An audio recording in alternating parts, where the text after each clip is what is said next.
तो ऐसे ही कुछ है, 90-80 के दरमियान है।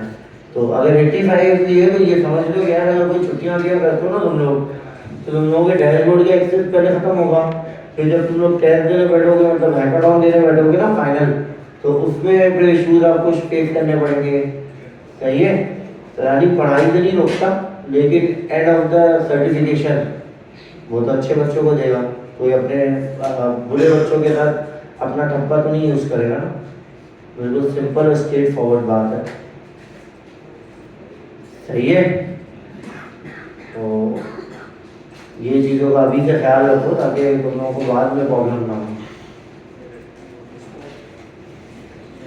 और सबसे ये सिस्टम में है, तब से आप मतलब इस तरीके से नहीं होगा कि भाई आप किसी की सिफारिश में आप कुछ भी बता करना आपको कर दिया जाए, आप रिक्वेस्ट करो तो वो छोड़ दें, आपकी शक्ल अच्छी लगे तो बोले चलो ठीक है जाओ, ऐसा नहीं है। अब वो ये है कि भाई पूरा पूरा जो है ना ऑडिट होगा, ऑडिट के बाद ही आप लाफी की बात है क्यों किसी बच्चे को जाने दिया गया, सवाल का जवाब भी देना पड़ेगा। सही है, क्योंकि आपकी रोज़ की अटेंडेंस रोज़ मार्क होती है। Is this clear?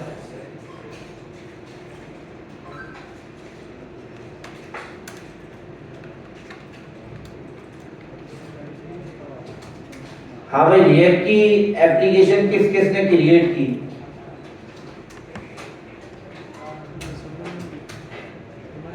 जबरदस्त। आपने यहाँ पे जितने लोग बैठे हैं यहाँ पे लोगों ने नहीं की क्रिएट? जरा हैंड रेज दोबारा करो, किस किसने क्रिएट करके होम पेज को बनाया? सही है, तुमने क्यों नहीं किया भाई? तो फिर इसमें मिस्टेक मेरी थोड़ी है।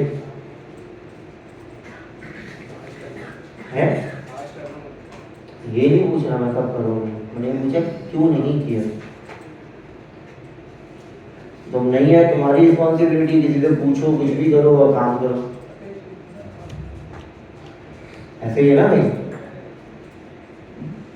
भाई मैं भी अगर ऑफ करता हूँ तो मैं पूछता हूँ आकर के भाई कल क्या हुआ था, या फिर जो पढ़ाता है जैसे गफ्फार का मैसेज कहता हूँ आज क्या हुआ क्लास में, ये मुझे बताता है सर ये हुआ।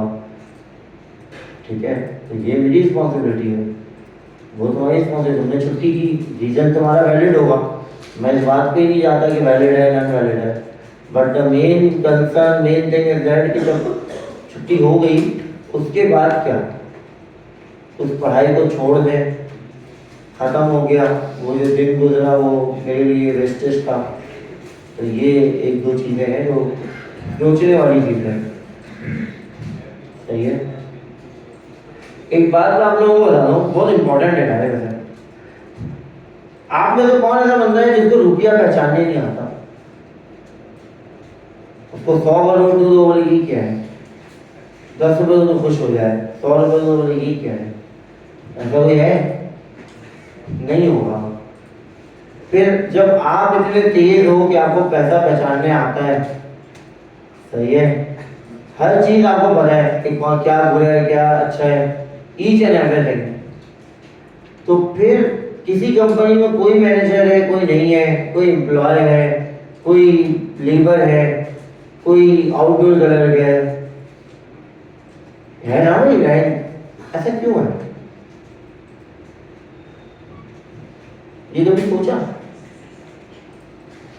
नहीं सोचा। बोलोगे डिग्री की वजह से, चलो मान लिया डिग्री की वजह से, लेकिन हमारे जो पाकिस्तान की डिग्री का हाल है वो भी सबको पता है। Lack of thinking. सही है, जबरदस्त। और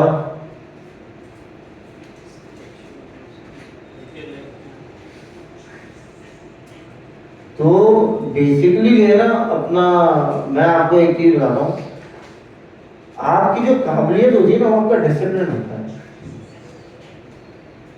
सही है। हमारी अभी एक लॉ के लिए बड़ी एहतजाज हो रहा है, बहुत बड़ा एहतजाज हो रहा है। वो लॉ अभी 2-3 दिन पहले मैंने सुना कि मिलिट्री वाले कह रहे हैं कि भाई हम आफ्टर रिटायरमेंट भी गवर्नमेंट सर्विस हमारे लिए लाजमी होनी चाहिए, कुछ कोटा बनाया जाए। पता है वो डिमांड उन्होंने की क्यों? इसलिए की कि वो ये कहते हैं कि आपके मुल्क में जो लोग मुल्क चला रहे हैं वो फजर में नहीं उठते, उसका उनका कोई स्टैंडर्ड ऑफ लाइफ नहीं है, कोई डिसिप्लिन नहीं है लाइफ में, उनसे बेहतर तो हम हैं। असल मुद्दा हमेशा से यही रहा है, भले तुम लोगों को पता नहीं पता है, ठीक है। और बहुत सारी कंपनीज प्रेफर करती हैं कि इस टाइप के बंदे को रखा जाए, क्योंकि ये अपने डिसिप्लिन के बहुत एक्यूरेट होते हैं। जो कमिटमेंट किया वो किया, जो मतलब चीज़ें हैं वो हैं। शायद आप लोगों को भी देखा हो, आप लोगों ने सुबह फजर तोड़ आना, हम हमारा तो ये है लेट नाइट तक हम जाग रहे हैं, सो ही रहे फजर में, ठीक है। उनका ऐसा नहीं है, वो बहुत डिसिप्लिन होता है कि भाई नहीं ये चीज़ करना है, ये चीज़ नहीं करना है, हेल्थ मेंटेन रखना, ऐसे ही है ना भाई। तो लाइफ में मैं आपको सबको कहूँगा आपका डिसिप्लिन बहुत इम्पोर्टेंट है। मैं आइडियाज, क्या नाम सुना? आइडियाज एक ब्रांड है पाकिस्तान का, क्लॉथिंग ब्रांड है। इसके एक दफ़ा मुझे सीईओ से मिलने का जो है ना वो हुआ, एक्सपीरियंस हुआ मेरा। तो वहाँ पे एक एम्प्लॉय से मैंने मिलवाया, मुझे बड़े अच्छे से उसने मिला, बहुत सारी चीज़ें मैंने उससे पूछी, टेक्निकल चीज़ें पूछी कि भाई आप किस तरीके से जो है ना वो अपना इन्वेंट्री मैनेज करते हो। अब जस्ट सपोज दैट कि भाई वेदर चेंज हो रहा है, तो अब आपको विंटर की जो है ना इन्वेंट्री निकालनी है, तो आपने समर की इन्वेंट्री तो आपके पास बाकी है, अब आप कैसे मेंटेन करोगे? इसके ऊपर कुछ लॉजिक्स होती हैं, फर्स्ट इन फर्स्ट आउट की, लास्ट इन लास्ट आउट की, इस तरीके से ना कुछ लॉजिक्स होती हैं। वो मैंने उनसे थोड़ा सा क्रॉस क्वेश्चन किया, समझो। उन्होंने मुझे बड़े अच्छे से ब्रीफ किया। फिर मुझे ना जब सब कुछ हो गई, हमारी मीटिंग हो गई 4-5 घंटे की, एंड में मुझे पता चलता है उस बंदे की तारीफ 8 क्लास का। आई वाज शॉक्ड यार, इससे मैंने समझो जो एमबीए के वो बंदा होता है ना, वो चीजें मैंने उससे पूछी है, how to manage your inventory. समझ आ रही है बात? तो उसने बताया सब कुछ सही है, क्या क्रेडिट करना है, क्या डेबिट करना है, सब कुछ ईच एंड एवरीथिंग उसने मुझे बिल्कुल टर्म्स के साथ बताया है कि भाई ये होता है, ये होता है, ये शिपिंग जाती है तो हम इसके बैंक ट्रांसफर लेते हैं, हम मतलब सब कुछ। समझ आ रही बात? तो वो बंदा अपनी लाइफ में बड़ा डिसिप्लिन था, आज भी शायद वो मौजूद है। तो आपको मैं सिर्फ एक एग्जांपल देके समझाना चाह रहा हूँ कि आपकी तालीम आपकी काबिलियत नहीं है, आपकी जिंदगी में आप कितने डिसिप्लिन हो ना, आपकी काबिलियत है। आपको 1 से लेकर 10 तक सिर्फ यही सिखाया जाता है, क्लासरूम में आना कैसे है, बैठना कैसे, टीचर से बात करनी कैसे, कोई रॉकेट बनाना नहीं सिखाते। 1 से लेकर 10 तक सिर्फ एक एक्टिविटी परफॉर्म कराते हैं रेगुलर बेस में कि भाई वो सारे बच्चे एक यूनिफॉर्म में हो, कोई किसी में तजाद नहीं है। ये सारी चीज़ें इसीलिए की गई थी इम्प्लीमेंट, शायद पता हो नहीं पता हो, भाई कोई सोने का लिबास पहन के ना है, सारे एक ही लिबास में हो, सही है। तो ये सारी चीज़ें ना आपके मेंटल हेल्थ को ना प्रिपेयर करती हैं। तो मैं ये आप सबको कहूँगा, अब खैर बात तो यार शुरू हुई थी कि इन्होंने छुट्टी की और उसके बाद उन्होंने पूछा नहीं, लेकिन ये सबके लिए कहूँगा, सिर्फ इसके लिए नहीं है। चलो ये तो समझ गया होगा इतनी डांट के बाद, समझ गया ना, लेकिन ये सबके लिए बता रहा हूँ कि यार मैंने अगर छुट्टी कर ली, कोई भी रीज़न है व्हाटएवर, मैं इस पर नहीं जानता कि आपकी वैलिड छुट्टी है नहीं है, नॉन वैलिड है, व्हाटएवर, सही है, लेकिन उसके बाद क्या क्या आपके उसका रिएक्शन या एटीट्यूड होना चाहिए कि भाई छोड़ दो, खैर है, देखेंगे, अच्छी बात है नहीं। आप तो उस दिन के लिए बड़े क्यूरियस हो, आप परेशान हो अंदर से ना, आपको बेचैनी हो कि यार आज हुआ क्या। आप कम से कम 10 बच्चों को मैसेज करो, आज का बता दो यार आज क्या पढ़ा, अच्छा कैसे पढ़ा, क्या होता है, 4-4 5-5 मिनट की कॉल करो, पूछो, ब्रीफिंग लो, ये होना चाहिए लाइफ में। और फिर ऐसे ही बंदा कामयाब होता है जो अपनी जिंदगी में अपनी लाइफ के साथ सीरियस होता है।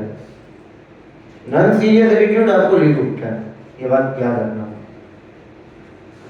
ऐसे ही है ना भाई, एक ही क्लास से 40 से 50 बच्चे ग्रेजुएट होते हैं, तो 4 से 5 बच्चे ही क्यों लाइफ में कामयाब होते हैं, बाकी किधर? तो तालीम कामयाबी की निशानी नहीं है, सेकेंडरी है, हेल्पफुल है कि आप जो लाजमी सी बात है, तालीम के बगैर तो कुछ भी नहीं है, लेकिन तालीम के अंदर एक पार्ट है जिसका नाम है डिसिप्लिन।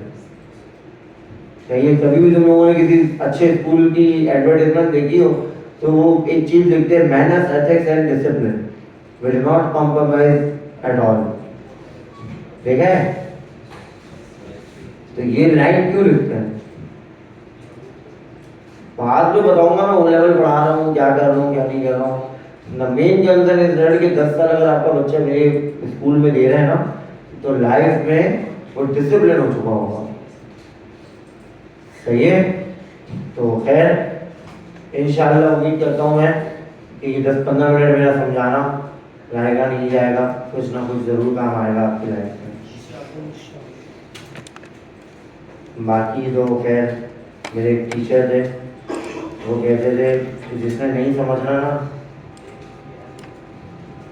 बहुत खतरनाक लाइन कहते थे वो। तो वो कहते थे कि उनको उसको जो है ना किरामन कातिबीन भी नहीं समझा सकते, वो नहीं समझ में आएगा कुछ भी हो जाए। खैर आ जाते हैं वापस इधर रिएक्ट पे। रिएक्ट हमने पढ़ी थी, थोड़ा सा मैं एक और थ्रो देता हूँ ताकि आप लोगों को याद हो जाए। रिवीजन लाइक कि हमने रिएक्ट पढ़ी थी। रिएक्ट क्या होती है? वन पेज एप्लीकेशन होता है, फेसबुक वालों ने बनवाया है, सही है, बनाया है, ओपन सोर्स किया है 2013 के अंदर। ठीक है, हमने इसकी जो आई थिंक डॉक्यूमेंटेशन पढ़ी थी वो थी गैस चीजिया।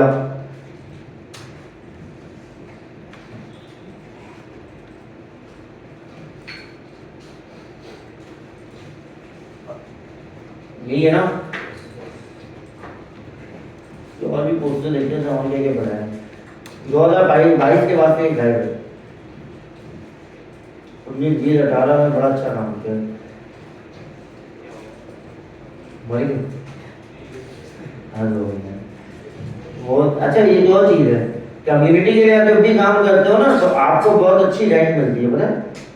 अगर आपने कोई सोशलिज्म या कोई कम्युनिटी के लिए काम किया तो आप वैसे ही यूएस के अंदर सबसे, आप जैसे सपोज कि आपको वीज़ा लगवाना है और आपने ये बात मेंशन कर दी अपने वीज़े में कि मैंने कम्युनिटी की ये चीज़ की है, आपके चांसेस 40 to 50% इंक्रीज हो जाते हैं कि आपकी रिजेक्शन नहीं होगी। सही है, तो हो सकता है कि फिर ये कहीं और चला गया हो, कोई बड़ा काम कर रहा हो, तो इस तरीके के ब्लॉग या इस तरह की चीज़ें लोग इसलिए लिखते हैं कि उनके एक सोशल जो है ना प्रोफाइल बन जाए। अच्छा खैर, तो हमने रिएक्ट कैसे पढ़ा था कि भाई लर्निंग रिएक्ट स्टफ, ये सारी चीज़ें हमने पढ़ी थी कि भाई क्या इसको पढ़ना मुश्किल है, क्या इसके अंदर इसका क्या मतलब है, जस्ट मनीला जैसे या फिर इसके अंदर कोई एडवांस टूल्स भी हैं।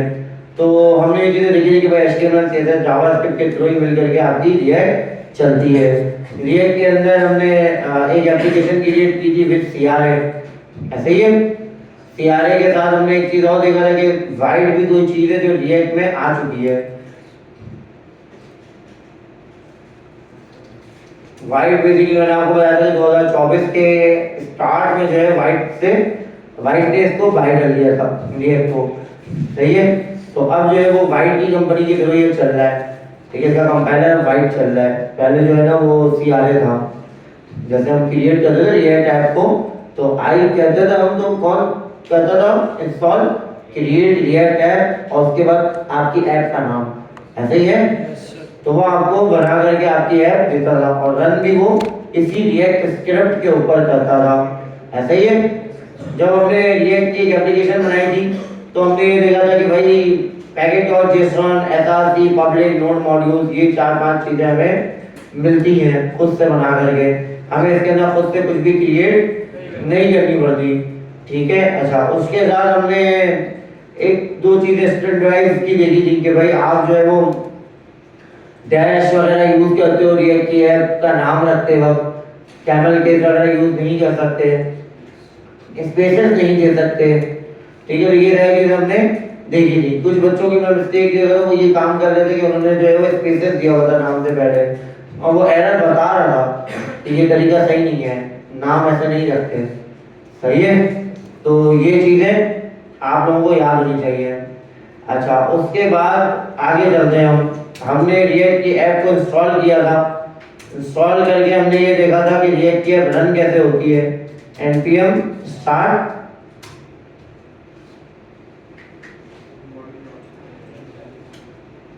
फर्स्ट स्टेप, ठीक है, npm i कर लेते हैं हम।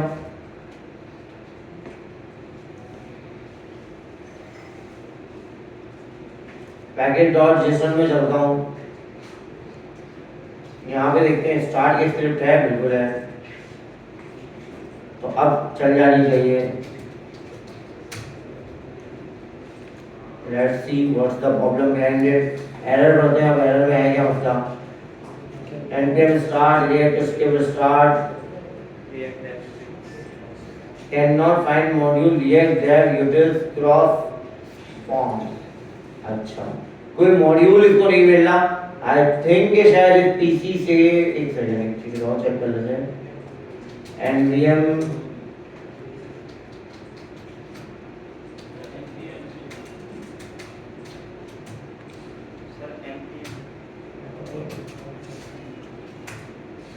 Ten point nine, okay, that is a main concern.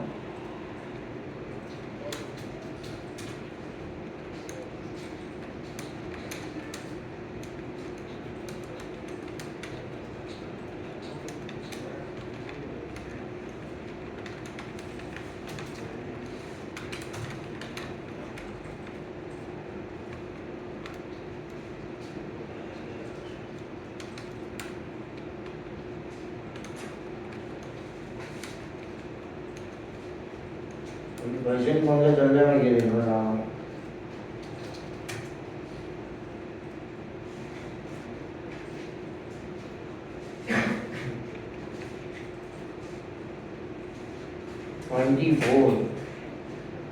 and we have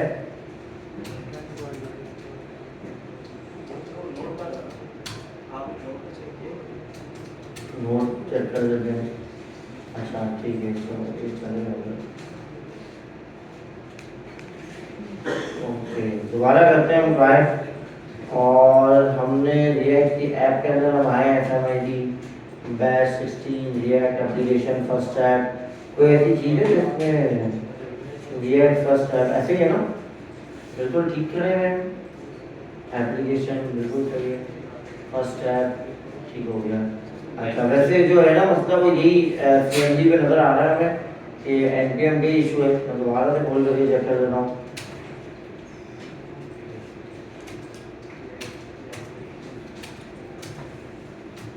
ना अब आई थिंक मसला सॉल्व हो गया। NPM start नोड का इशू है। चलो एक काम ये करते हैं, nvm use -22 nvm is not recognized as अच्छा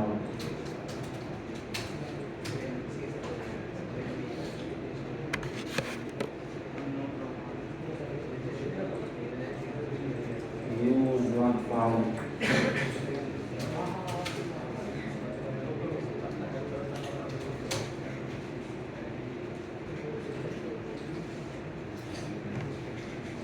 समटाइम जो इश्यूज होते हैं वो बेसिकली जो है ना इंस्टॉल नहीं होता npm i के थ्रू। उसके रीजन ये होता है कि वो डेप्रिकेटेड चीज़ों को ना मिस आउट कर देता है। ठीक है, जैसे मैं अगर आपको बताऊं तो react CRM डेप्रिकेटेड हो चुकी है, सही है, मैंने आप लोगों को लास्ट टाइम भी बता दिया। देखो अब ये इंस्टॉल करना है डेप्रिकेटेड को, तो उस जगह पे हम क्या करते हैं npm ci चलाते हैं। npm ci क्या करते हैं, कमांड इंस्टॉलेशन करता है। ठीक है, समझ लो फोर्सली इंस्टॉलेशन करता है चीज़ों को कि हाँ भाई ये इंस्टॉल कर दो। Is this clear? तो यही काम मैं कर रहा हूँ। मैंने कहा कि भाई कोई अगर पैकेज, क्योंकि ये कह रहा है मॉड्यूल नॉट फाउंड, और मॉड्यूल भी ऐसा मॉड्यूल दे रहा है जो कि आप अलग से डाउनलोड नहीं कर सकते। वो मॉड्यूल पैकेज और जेसन में आपके पास होना चाहिए और नोड मॉड्यूल में इंस्टॉल ऑटोमेटिकली हो जाना चाहिए। ठीक है, तो अगर कभी भी मॉड्यूल का इशू होता है तो कोई ना कोई आपकी पैकेजेस मिस होते हैं आपके पास। Is this clear? ठीक है, तो अब ये कह रहा है कि भाई आप ऑडिट भी कर लो, बट मैं ऑडिट से पहले दोबारा चला करके देखना चाहूंगा। चल गई है, सही है, तो ऑडिट की भी नीड नहीं पड़ी। Is this clear? तो ये चलो अच्छी बात है, एरर आ गया तो आपके सामने रिजॉल्व भी हो गया। सही है। तो npm CI एक और आप अपने माइंड में रख लो कमांड। अगर आप कभी भी इंस्टॉलेशन करते हो, और अब मैं एक आप लोगों को एक चीज बताता हूँ, मैंने CRM पढ़ाया है, ये भी एक रीजन है। मुझे भी पता वाइट आ चुकी है, मैंने खुद 4 ऐप जो है वाइट में कन्वर्ट किया है जब वाइट आई है। जाइंट ऐप को, जाइंट ऐप से हमारा समझो फेसबुक कन्वर्ट हो रहा है, सही है। इस टाइप की जाइंट ऐप जिसमें 35-40 हज़ार लोग यूजर्स हैं, सही है। तो इससे ये जाइंट ऐप को मैंने खुद कन्वर्जन की है, और कन्वर्जन बहुत मुश्किल होता है क्योंकि एक चीज़ आपकी चल रही है, चल रहे तो ब्रेक नहीं होनी चाहिए। समझ आ रही बात? नई ऐप बनाना तो it is very easy. Conversion में सबसे इंपॉर्टेंट चीज़ होती है कि जितने पैकेजेस उसके साथ अपडेट हो रहे हैं सब होगा। ऐप सबसे पहले स्क्रीन ही नहीं आती है ऐप की, आगे की बात तो बहुत दूर की है। समझो 20-25 दिन तो तुम आप स्क्रीन लाने में लगा देते हो कि उसका जो है ना वो चीज़ें सेट हो जाए, सही है। तो बट फिर भी क्यों पढ़ाया मैंने, रीज़न ये मेरे बच्चों, प्यारे बच्चों, कि भाई जो ऐप पुरानी बनी हुई है, 2017-18 में कंपनी ने ऐप बनाई, 2012 में बनाई, 13 में बनाई, 14 में बनाई, क्या लगता है वो वाइट में कन्वर्जन ऐसे ही मुंह उठा के नहीं कर देंगे? उन्हें सोचने में भी ना 1 साल लगेगा, क्योंकि दोबारा डेवलपमेंट आसान लफ्जों में बता रहा हूँ, एक मशीन है, एक कारखाने में चल रही है, 100 साल तक लोग चेंज नहीं करते, ऐसा ही है। आप चले जाओ खादी, चले जाओ आप डिफरेंट इंडस्ट्रीज चले जाओ, वो क्या कहा जाए, बाबा आदम के ज़माने की मशीनें चल रही हैं जो आपने तो देखी नहीं होगी, सही है, वो चल रही है, बेहतरीन चल रही है। तो कंपनीज, मिल्स जिनका रेवेन्यू करोड़ों में पर मंथ, वो कोई भी अपनी छोटी सी चीज अपडेट करने में ना 10 बार सोचती है। तो जिन कंपनीज का रेवेन्यू जनरेट होता है ना कोड से, आपके सॉफ्टवेयर से, basically software as a service को यूज कर रहे हैं, तो वो भी 10,000 बार सोचते हैं कि भाई मेरा प्रोडक्शन जो है डाउन ना हो जाए, सही है। तो वो ऐसे ही सियाने से विंड पे कन्वर्ट नहीं होते हैं, सही है।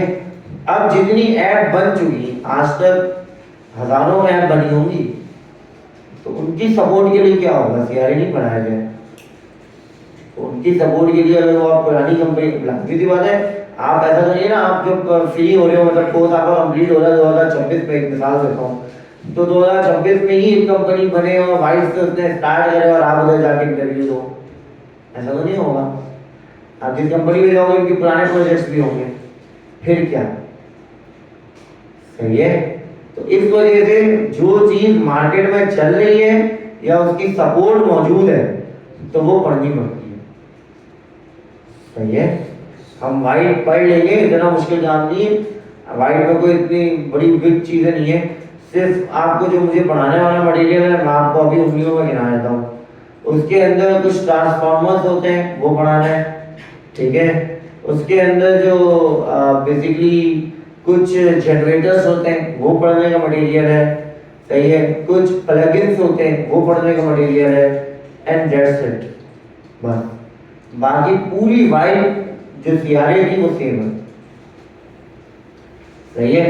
वाइट के अंदर कुछ चीजें प्लगइन्स के थ्रू चलती है, white.cjs, सही है, setup.white.js, इस टाइप की कुछ फाइलें बनती हैं वाइट के अंदर, और वो प्लगइन्स का नाम हम लिखते हैं तो वो फिर उसको रन करता है, अदरवाइज रन नहीं करता, बस इतनी सी चीज है, ठीक है। बहुत मुश्किल है, एक क्लास बहुत मुश्किल, मोर देन इनफ है वाइट पे कन्वर्ट होने के लिए। बाकी जितना आप सीआरए में पढ़ोगे वो सब आपकी वाइट के अंदर मौजूद है, सही है। बेसिकली वाइट और सीआरए में क्या फर्क है, सिर्फ एक इंजन का फर्क है। किसका फर्क है, इंजन का। वो क्रिएट ऐप की स्क्रिप्ट पे चलता है, वो वाइट की स्क्रिप्ट पे चलता है, सही है। तो इस टाइप के जितने भी डिफरेंसेस होंगे वो हम सिर्फ पढ़ेंगे, बाकी यूज स्टेट, इफेक्ट, जितने भी आपके टॉपिक्स हैं ना रिएक्ट के, वो सब सेम है, टॉपिक कहीं भी चेंज नहीं आया, ठीक हो गया।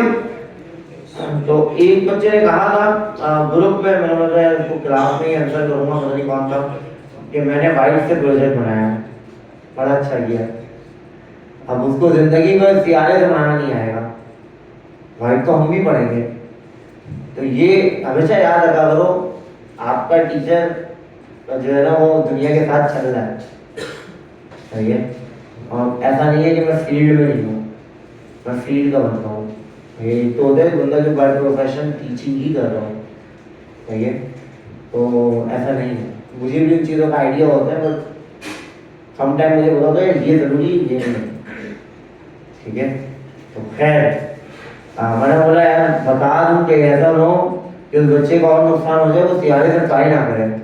तो जो भी था वो घर जाकर के सियारे से ट्राई करना, उसके प्रॉब्लम को फेस करना, फिर उसको रिजॉल्व करना, दिस इज योर ड्यूटी, ये दिस इज कंपल्सरी थिंग। अभी मेरे पास जो है वो एक एरर आया, मैं बोलता छोड़ो हटाओ न्यू ऐप बनाते वाइट के थ्रू, सही है ना। मैंने ये नहीं किया, मैंने उसको फिक्स किया, सही है। तो यहाँ से मुझे ये बात माइंड में आई। तो खैर हमने देखा था कि भाई अच्छा नोड मॉड्यूल होते हैं पब्लिक के अंदर, मैंने आपको बताया था कि फैब आइकन आप डिलीट कर दो, लोगो डिलीट कर दो, सही है, आप रोबोट्स डिलीट कर दो, मिनी फेस ऑफ इंडेक्स और एचटीएमएल ये आप छोड़ देना, ठीक है। तो ये 3 फाइलें आप डिलीट कर दो, बाकी आप इंडेक्स को छोड़ दो, सही है। हमने स्ट्रक्चर को थोड़ा रीड आउट किया था कि एसआरसी के अंदर हम app.js के अंदर जो चेंज करते हैं वो इंडेक्स के अंदर कॉल हो जाता है, और इंडेक्स के अंदर कैसे कॉल होता है कि बेसिकली आपका जो है ना वो रेंडर हो रहा होता है रिएक्ट स्टेट मोड, ऐसे ही है, ऐसे ही है, सही है। तो अच्छा अब आती है बात कि सर index.js भी जो स्टैंडर्ड वनीला जावास्क्रिप्ट है वो भी HTML में कैसे कन्वर्ट हो रही है। तो अब जरा मैंने इंडेक्स और HTML ये ओपन नहीं किया था क्योंकि वो शायद बुलेट कंपेन थी उस दिन, हम यहाँ पे आते आते रह गए थे।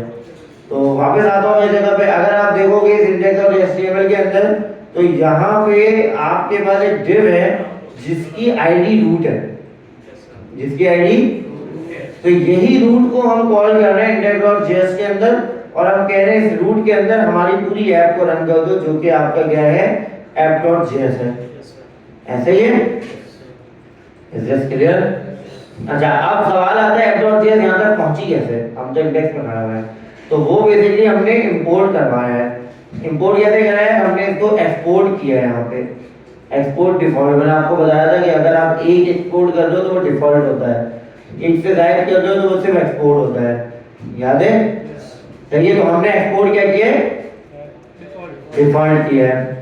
तो एक्सपोर्ट डिफॉल्ट ऐप और index.js के अंदर हमने इसको इंपोर्ट कर लिया है और इसी ऐप को हमने कॉल कर दिया है, सही है। Is this clear?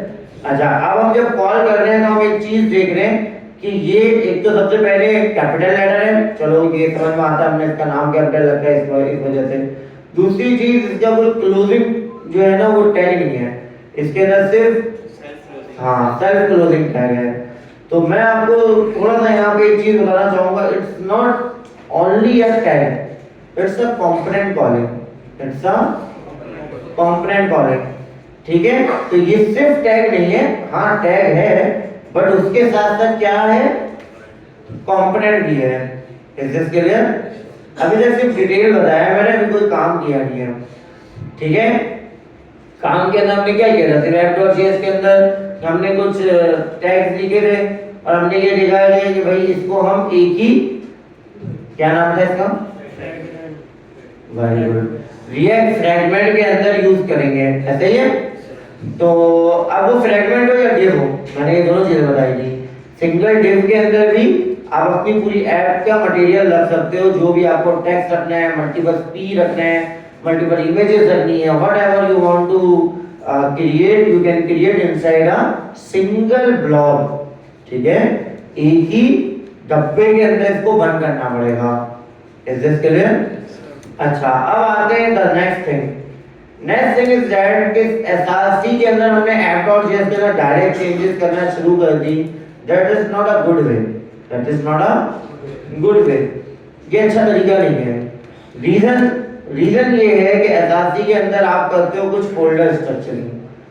माशाल्लाह से मैंने एक बच्चे का देखा था, उसने एक काम किया था, एप्रिशिएटेड, रीजन उसने खुद से इस चीज को नोट किया कि भाई फोल्डर स्ट्रक्चर भी कोई चीज होती है।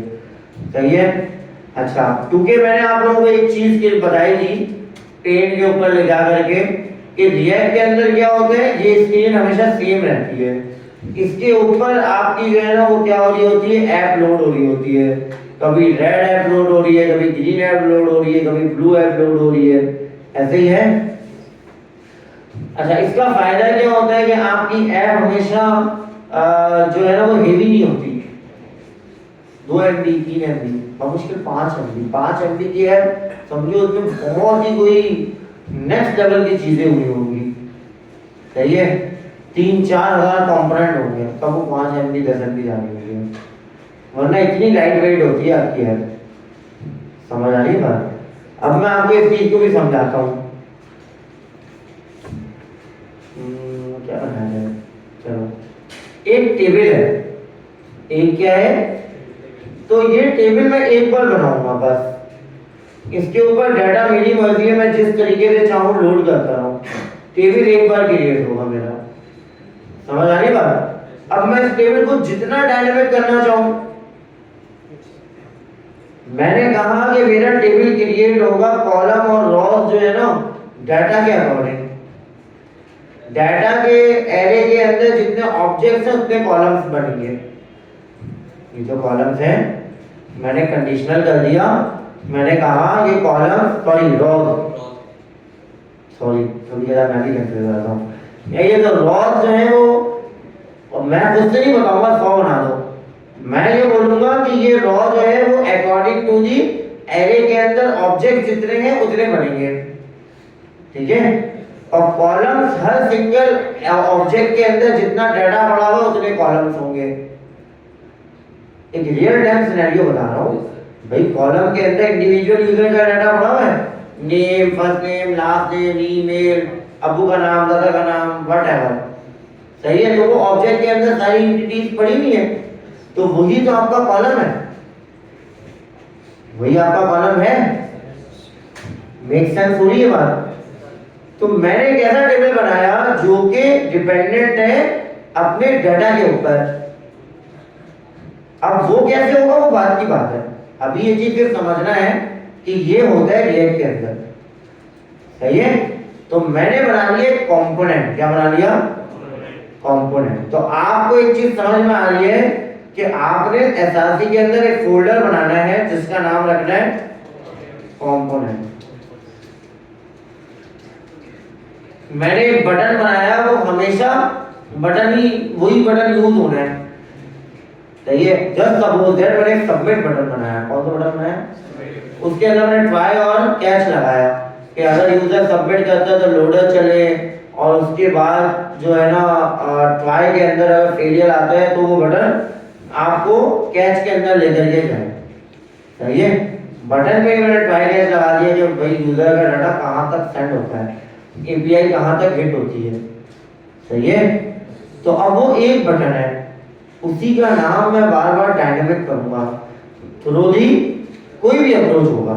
अभी मुझे उस अप्रोच का नाम नहीं पता, लेकिन मुझे ये पता है कि ये हो सकता है रिएक्शन। जैसे सर यूटिलिटी क्लास, वो बात की बात है, वो भी पढ़ते हैं। ये सीएसएस में हमने पढ़ा था utility classes. Utility folder structuring की बात कर रहे हो, ये भी बताता हूँ। कंपोनेंट समझ में आया? क्लियर हुआ? तो हर वो ऐप के अंदर हर वो चीज जो आपकी बार बार यूज होनी है वो हमेशा क्या होना चाहिए? कंपोनेंट होना चाहिए। चाहे वो टेबल है, चाहे वो रॉ है, चाहे वो आपका स्ट्रक्चर है, चाहे वो हेडर है, चाहे वो वेबसाइट बार है, चाहे वो नैव बार है, चाहे वो फुटर है, वो सब क्या होने चाहिए आपके? That makes sense. अच्छा, पहला फोल्डर आपको समझ में आ गया। The second folder should be a container. क्या होना चाहिए? अच्छा, ये सारे नाम लिखने का ना एक तरीका है, वो तरीका ये है कि अप टू यू, आप इसका नाम कैमल केस में लिखो या फिर आप इसका नाम जो है ना अपर केस में लिखो, फिर सब टू यू। सही है। इसमें कोई इशू नहीं है। कंटेनर अगर मैं स्मॉल लेटर में लिखूंगा तब भी सही है। सही है। तो दोनों चीजें फॉलो की जाती है मार्केट में। अच्छा, कंटेनर क्या होता है? कंटेनर हर वो फंक्शनैलिटी है या वो हर पेज है जो आप बनाना चाहते हो। आसान लफ्जों में इन्वेंटरी बनाना चाहते हो आप, दैट अ सिंगल कंटेनर। उसके अंदर टेबल यूज होता है, वो कंपोनेंट से कॉल करके मंगवा लो, लेकिन container should be a inventory, container should be a home, container should be a login, container should be a sign up, container should be a invitation.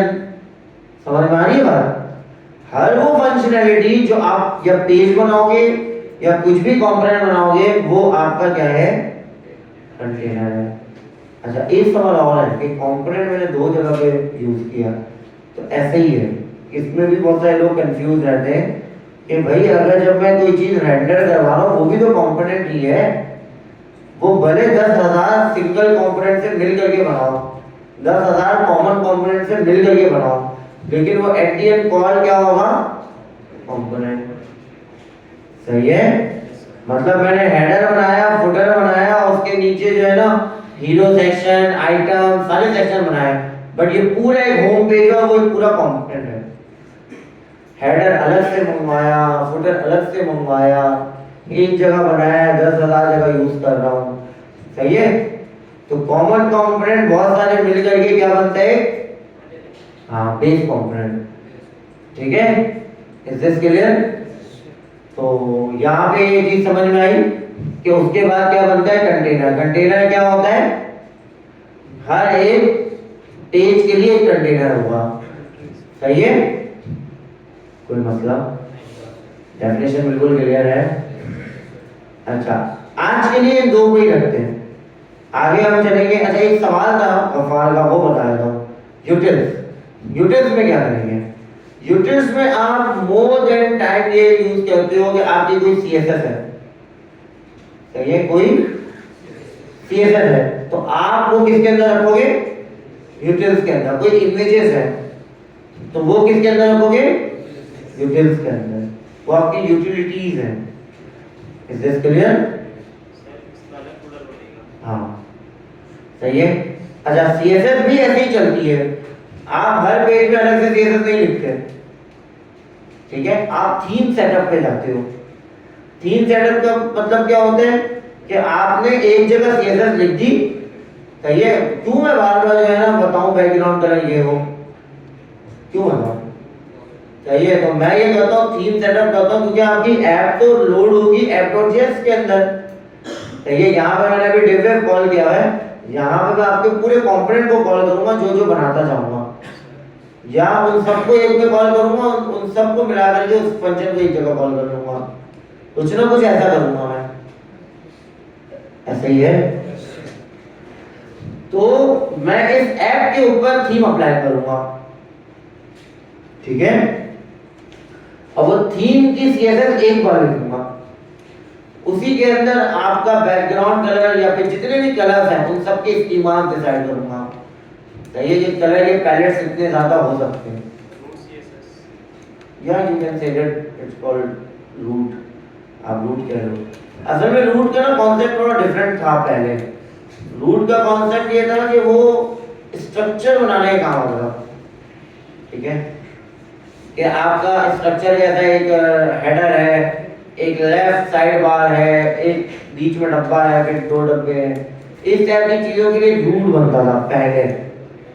But अभी जो एडवांस है, बहुत ज्यादा एडवांस, MUI ने खुद इसकी सपोर्ट दे दी है, material UI ने, वो है थीम सेटअप। इंडिविजुअल आप कलर को कॉल करते हो पैलेट के अंदर, डार्क ब्राउन, लाइट ब्राउन, सबकी आप जो है ना हैश कोड को लिखते हो, फिर आप जो है वेरिएंट्स बताते हो।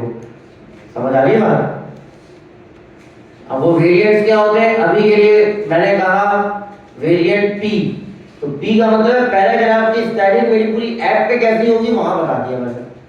अब तुम जितने पीस बना लो पूरी ऐप में, सबकी स्टाइलिंग एक ही होगी, सही है? चेंज नहीं आएगा।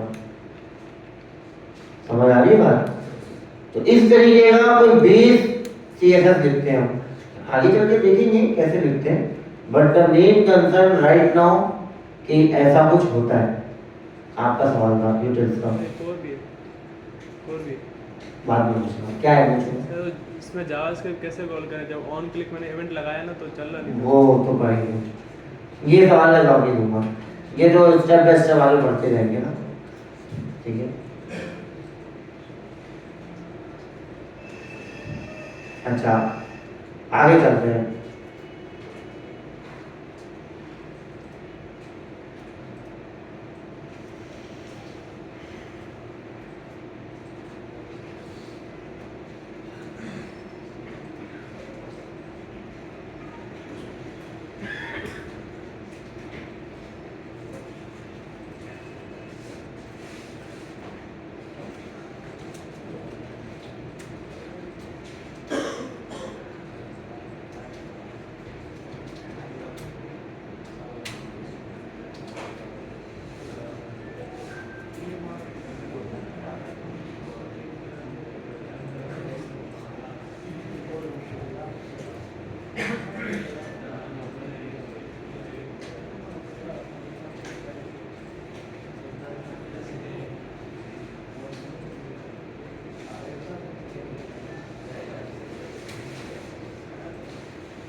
आज की क्लास में हम बना रहे हैं मल्टीपल कंपोनेंट्स। मैं एक कंपोनेंट बना रहा हूं जिसका नाम रखता हूं नैपबार। अच्छा मैंने इसका नाम रखा है navbar.jsx। What is a jsx? क्या है?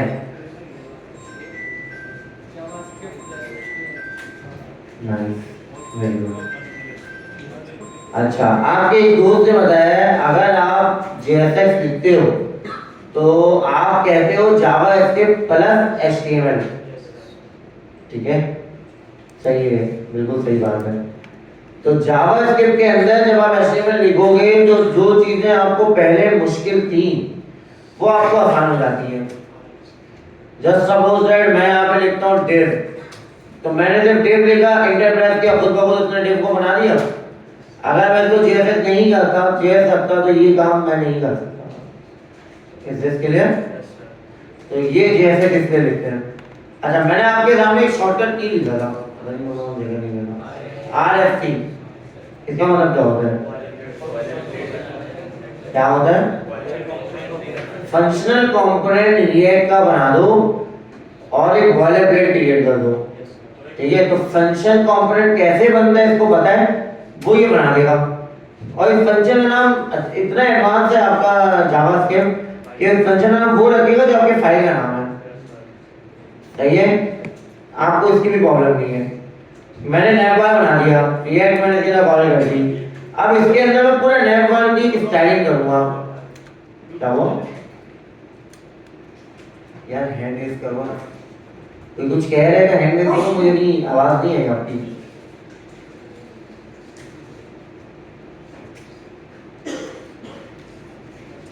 चलो खैर आगे चलते हैं, आपस में बात कर लोगे शायद। अच्छा div, हमने एक div क्रिएट किया क्योंकि as we know that कि हमें इसके अंदर कोई भी कंटेनर के अंदर इसको रैप करना पड़ता है, बंद करना पड़ता है, जो कि हमारा क्या हो सकता है, एक फ्रेगमेंट भी हो सकता है और एक div भी हो सकता है। मोबाइल रख दो।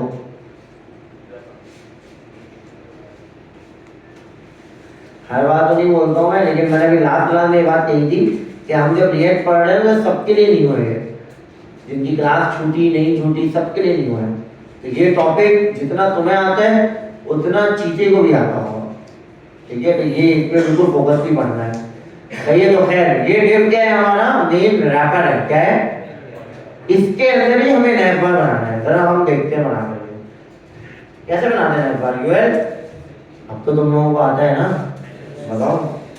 li multiple li home about ATOUT services SERVICES। चलो आज थोड़ी बहुत CSS पे देखते हैं, ठीक है। अभी मैं बेस CSS का सेटअप नहीं करूंगा, बट एटलीस्ट फाइल के अंदर अगर हम CSS लिखना चाहते हैं तो वह कैसे लिखते हैं वो भी देखते हैं। एक काम और करता हूँ, मैं इस कंपोनेंट के लिए पूरा फोल्डर बना देता हूँ।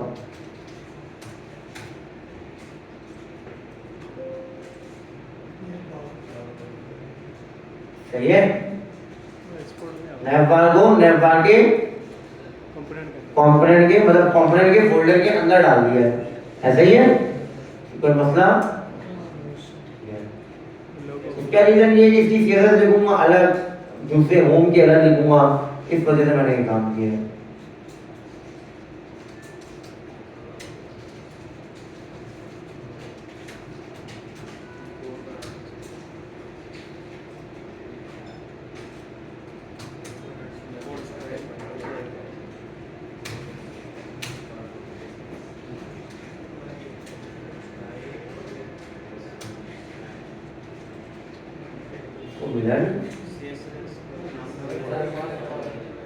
इसको डायरेक्ट मिल जाना चाहिए। नाम क्या रखें मैंने, SEYLESS रखा तो सही है, कोई गड़बड़ है उससे। हाँ हो सकता है एक्सटेंशन का इशू। समटाइम मेरे लैपटॉप पे या कुछ चीज़ें जो है ना वो VS कोड में इंस्टॉल करनी पड़ती हैं, उसके बाद तो VS कोड यहाँ पे इंटर भी प्रेस करोगे तो आम नहीं होना। देखा है किसी ने एक्सटेंशन फायर करके नाम है, फायर कर्सर या बन गया। खैर तो बहुत सारी चीज़ें हैं जो VS कोड भी कहता है कि यार खुद करना, करके देखिए। ये तो खैर VS कोड खुद कहता है कि ये चीज़ें हम आपको अलाउ करते हैं। तो अभी नहीं मिल रही थी वो, कुछ होंगी इसकी एक्सटेंशन वो डाउनलोड कर लेना। खैर हमारी CSS बिल्कुल सही मिली है, मैंने इस पे क्लिक किया तो मुझे CSS की फाइल मिल गई, ये ज़्यादा है, मैं यही चाहता हूँ बस।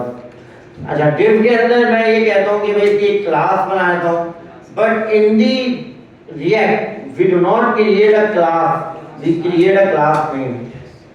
सही है, ये इसका स्टैंडर्डाइज्ड मेथड है। सही है, इसमें कोई रॉकेट साइंस। मैं कहता हूँ इसको कह देता हूँ मैं कंटेनर, क्या कहता हूँ CONTAINER, कोई मसला।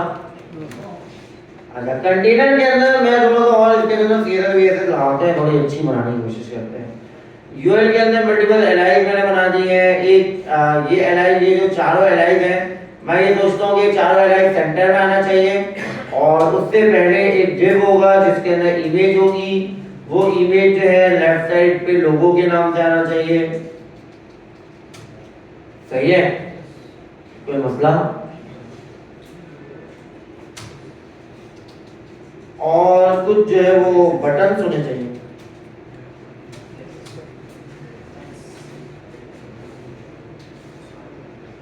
अच्छा अब यहाँ पे बटन बनाने से पहले हम ये पूछते हैं आपसे कि क्या ये बटन मेरा एक कंपोनेंट नहीं होना चाहिए। सही है, ये एक कंपोनेंट होना चाहिए और इस कंपोनेंट को मैं इसके अंदर कॉल कर लूँ, ऐसे ही है। तो ये भी करते हैं।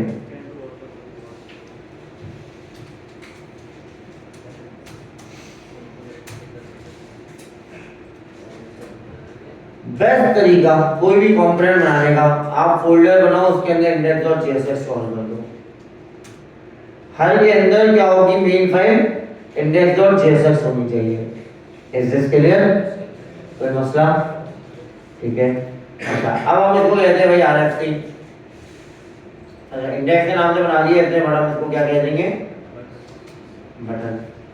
क्या बटन कह देंगे, सही है। अब मेरा बटन दिखना कैसा चाहिए, तो इस बटन के लिए मैं क्या करता हूँ, इस बटन को कॉल करता हूँ BUTTON। ओके मेरा बटन कैपिटल रख दिया, नहीं आया बटन, यही होता है ना, स्पेलिंग की जरूरत तो नहीं लिखी है। सही है, स्पेलिंग थोड़ी मेरी मिस्टेक होती है, वो तुम लोग खुद ही से देख लेना, ठीक है। तो अगर बाकी को जरूरत देखो मुझे भी नॉक करा देना।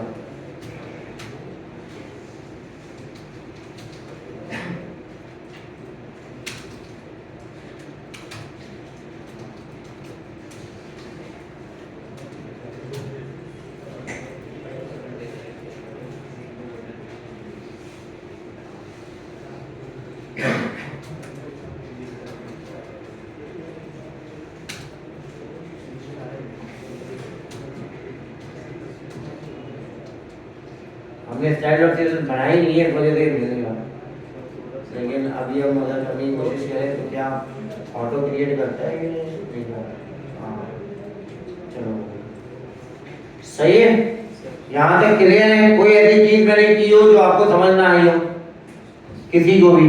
सर ये इसमें कंटेनर के स्टाइल क्लास दिया, उसमें भी कंटेनर की दिया। इसकी सीएसएस अलग है, इसकी सीएसएस अलग है। दोनों की स्टाइल डॉट सीएसएस अभी के लिए अलग अलग रखी है ना मैंने, तो बेस सीएसएस अभी सेट नहीं किया। ठीक है, ट्रांसफर ठीक हो गया। अब बटन को थोड़ी हम करते हैं स्टाइल। बटन के अंदर अच्छा, मैं इस बटन का नाम सक्सेस रख सकता हूँ, सबमिट कर सकता हूँ, सही है, कर सकता हूँ। इसी तरीके से मैं और भी बटन बना सकता हूँ। एक मैं बना सकता हूँ साइन अप का, एक लॉगिन का, इस तरीके से हो सकता है। मैं इस बटन का नाम जो है ना डायनेमिक रखना चाहता हूँ। मैं ये चाहता हूँ इस बटन का नाम मैं नहीं बताऊंगा, हर बार आप कॉल करो आप बताओ इसका नाम क्या होगा, सही है? बड़े तुक्के चल रहे हैं, खबर करो बता रहा हूं मैं। इसके अंदर हम यूज करते हैं, और कोई बोलेगा नहीं? अच्छा, एक तरीके ये होता है हमारे पास, आप लोगों को शायद याद होगा, इसको क्या कहते हो तुम लोग?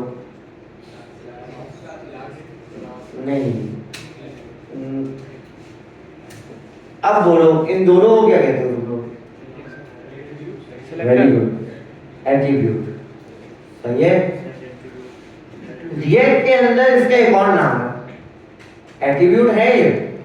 रिएक्ट के अंदर हम इसको कहते हैं, तो बताएगा नहीं, प्रॉप्स, क्या कहते हैं? प्रॉप्स, सही है, याद रखना इस बात को। तो हम इसके अंदर करेंगे प्रॉप्स डीलिंग, क्या करेंगे? Props dealing. मैं इसके अंदर इसका लिखता हूं भाई नेम आना चाहिए, क्या आना चाहिए? नेम आना चाहिए। और यही नेम मैं यहाँ पे कॉल करूंगा तो इस बटन का नाम क्या होगा? वही नेम होगा जो मैं पास कर रहा हूँ। कैसे होता है जरा देखना, जस्ट अ सेकंड की बात है। बटन मैंने कॉल किया, यहाँ पे मैंने वो नेम रखा और इस नेम को मैंने यहाँ कॉल कर दिया, कोई रॉकेट साइंस।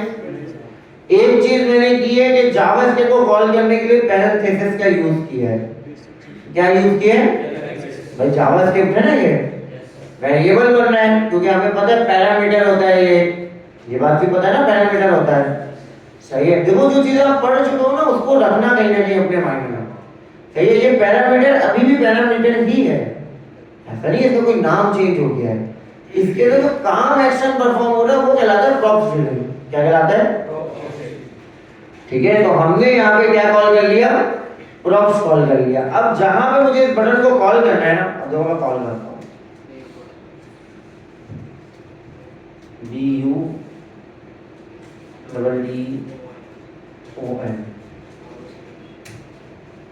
नहीं है ऐसा कैसे होता है? सर हम देखते हैं कि यहाँ पे हमने इसको इंपोर्ट करना है, एक्सपोर्ट करा दिया ना, ठीक है। आ जाना चाहिए, खुद ब खुद भी देना चाहिए, बट नहीं दे रहा, कोई मसला नहीं है, हम यहाँ पे आकर के इंपोर्ट कर लेते हैं। सम टाइम जो है ना वो, अब चलो दे दिया है।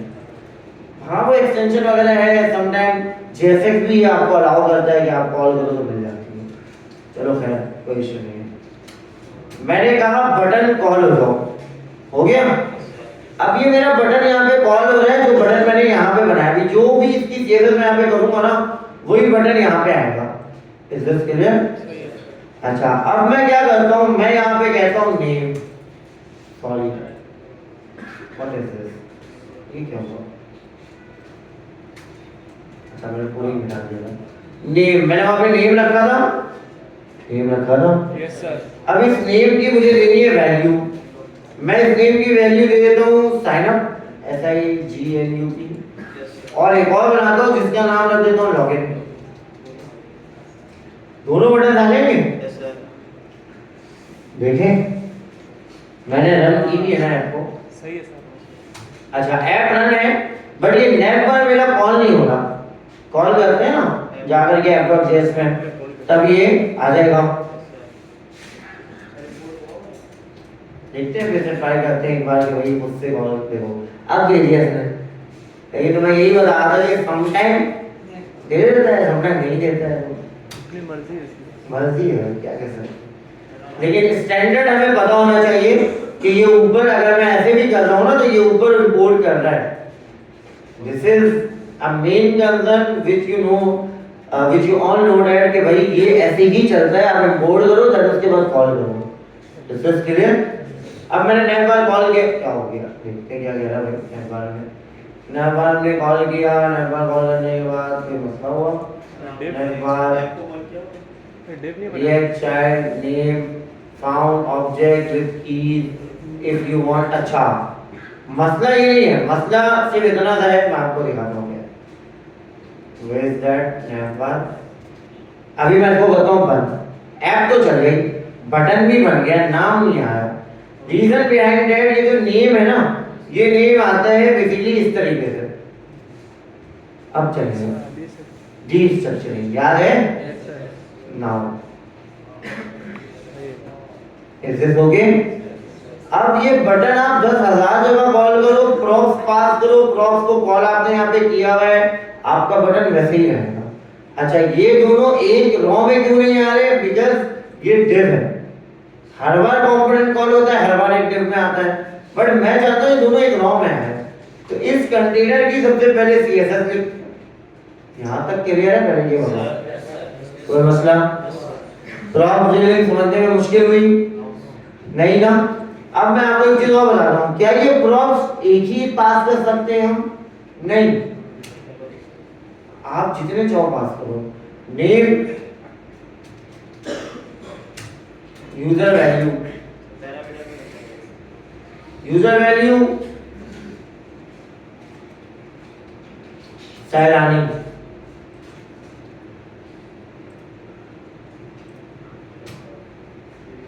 User value. एक और करते हैं हम, एक काम करते हैं। अच्छा ये चीज दूसरी जगह पे किसी और रीजन से भी कॉल हो सकती है, कोई नंबर पास के आपने कोई फंक्शनैलिटी बनाना चाहते हो तो वहां पे चलेगी। अभी सिर्फ मैं इतना समझाना चाह रहा हूँ कि मैं एक से ज्यादा चीजें भी पास करूंगा तो वो कॉल मैं अगर करता हूँ तो वो मुझे मिलनी चाहिए, बिल्कुल मिल रही है, कोई मसला ओके है। अब मैं इसको कर देता हूँ, बस ये चाहिए नहीं क्योंकि बस एक चीज समझानी थी कि आपका जब वो एक से ज्यादा भी कंपोनेंट प्रॉप हो सकता है, ठीक है। अच्छा अगर आप देखो एक चीज और गौर करो, मैंने सिर्फ लॉगिन के अंदर कॉल किया था यूजर वैल्यू को, तो लॉगिन के अंदर ही सिर्फ यूजर वैल्यू शो हो रहा था। तो आपकी मर्जी है कि आप कहां पे क्या प्रॉप पास करना चाहते हो, क्योंकि बटन तो एक बार बन रहा है, लेकिन मैं चाहता हूं किसी बटन में ये वैल्यू जाए, किसी में ना जाए। सही है। आपका एक बटन है जिसमें फर्स्ट नेम लास्ट नेम दोनों जाना चाहिए, एक बटन है उसमें दोनों ही जाना चाहिए, उसमें कुछ और जाना चाहिए, ऐसा ही है। तो ये हो सकता है, समझ में आई ये बात? आगा कंफ्यूज होकर के देख रहे हैं, समझ में आ गई? सही है। अच्छा अब थोड़ी हम लिख लेते हैं सीएसएस, तो सीएसएस पे चलते हैं, हम कंटेनर की थोड़ी सीएसएस लिखते हैं।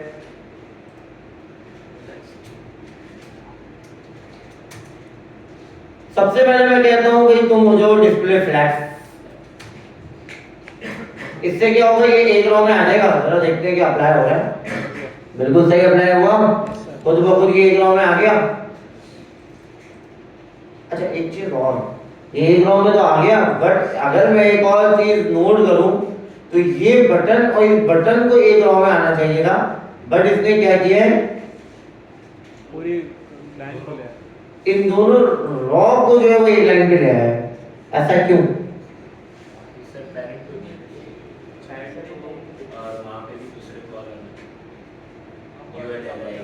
कौन बताया? ये सवाल का जवाब आप लोगों को देना चाहिए, रीजन सीएसएस में पढ़ चुके हैं। सवाल ये है, आपने कंटेनर को दिया, क्या दिया? Display flags. तो ये बटन और ये बटन अगर मैं पेंट में जाकर के बनाऊं तो ये ऐसे आना चाहिए, ये अभी भी ऐसे आ रहा है। पैरेंटी को तो देते हैं डिस्प्ले फ्लैग्स, चाइल्ड को देते हैं क्या? तो बटन का ब्लॉक एलिमेंट है तो जब भी तो नीचे आ जाएगा, बटन ब्लॉक एलिमेंट है? इनलाइन हो जाएंगे तो हो जाएगा वो। फंस जाओगे। सोचो पहले 2 मिनट का टाइम लो, लेकिन अपनी बात जो बोलोगे वो उसमें टाइम रहना है? सॉरी? हाँ बिल्कुल बात सही, बटन एक ही कंपोनेंट है तो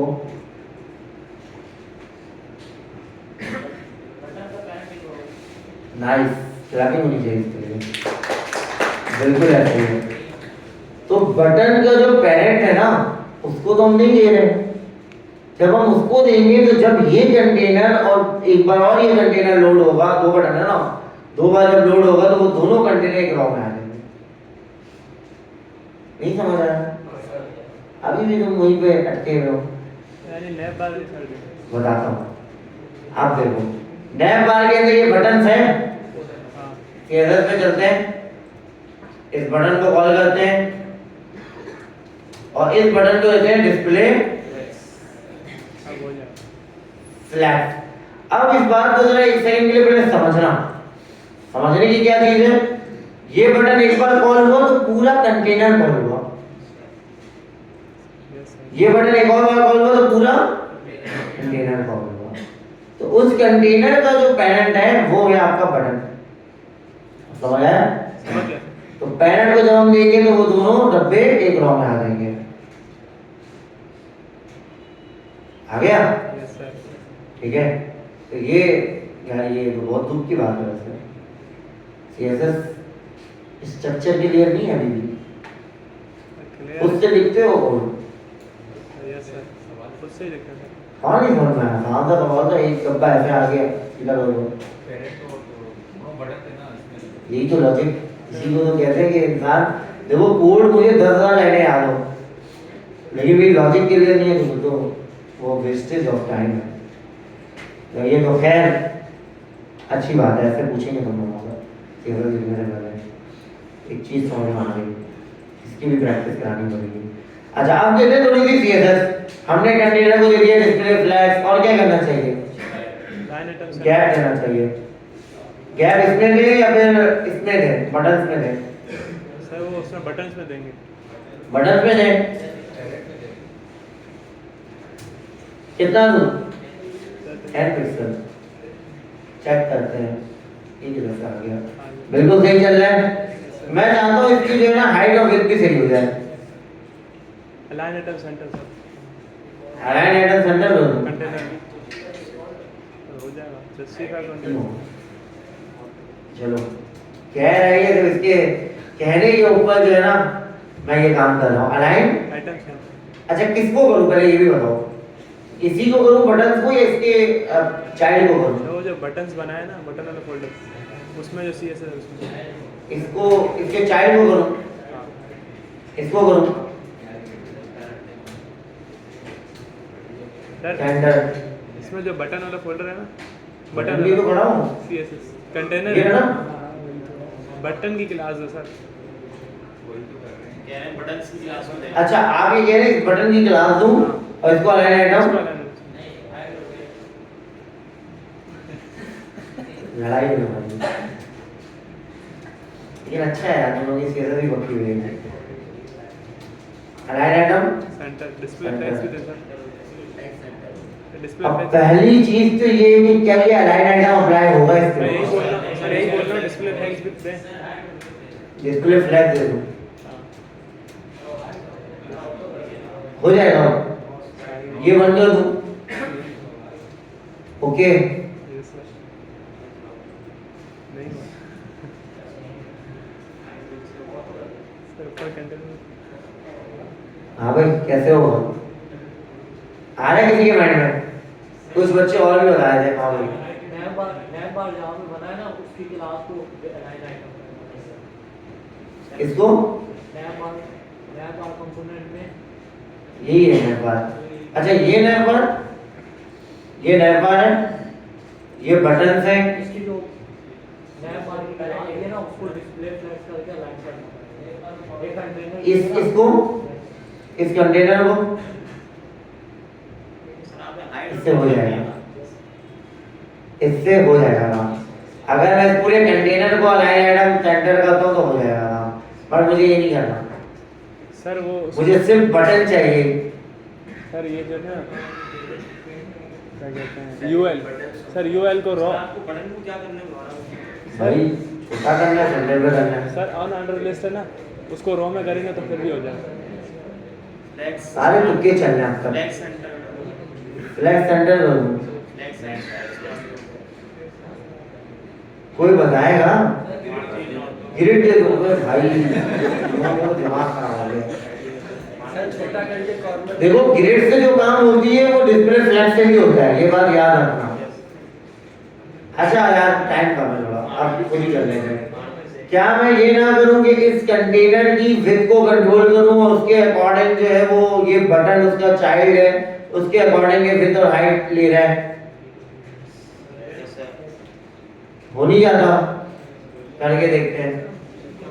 अच्छा कुछ लोग ये बोल रहे थे बट मैंने उनको इग्नोर इसीलिए किया था, जो लोग गलत बोल रहे हैं वो आ जाए सामने। ठीक है,